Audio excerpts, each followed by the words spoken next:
Salut à tous, ici Erkan du blog Esprit Investisseur et je fais cette vidéo pour traiter un sujet qui, je pense, a été le sujet le plus traité par tous les experts immobiliers sur Internet. C'est faut-il acheter ou louer sa résidence principale? La plupart des gens, la plupart des investisseurs vous diront qu'il ne faut pas acheter sa résidence principale mais la louer. Pourquoi? Parce que vous utiliserez votre capacité d'endettement pour acheter un bien qui ne serait pas un actif.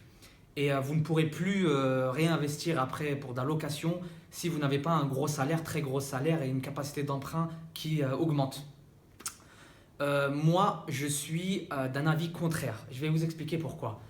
Il y a 3-4 ans de ça, quand je travaillais, comme vous savez, le week-end dans un grand magasin de bricolage, je voyais souvent un homme venir tous les week-ends en mode bricolage avec des habits pleins de peinture, etc. Et un jour, je lui ai demandé ce qu'il faisait dans la vie, s'il était ouvrier dans le bâtiment, s'il avait une entreprise. Il m'a dit pas du tout.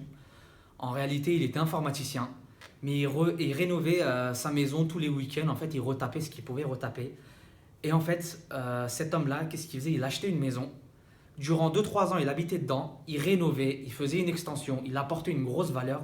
Et il revendait tout ça au bout de 3 ans. Et il faisait ça, il en était à sa 5e ou 6e opération. Et il m'avait dit qu'il avait fait plus de 700 000 euros de plus-value.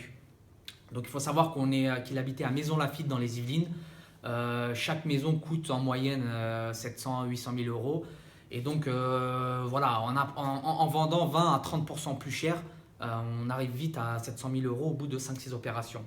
Et c'est un peu ma manière de penser, c'est qu'il ne faut pas faire juste de l'investissement locatif, mais aussi un peu d'achat-revente. Et en France, il nous reste une dernière niche fiscale qui est l'exonération de l'impôt sur la plus-value en cas de revente d'une résidence principale.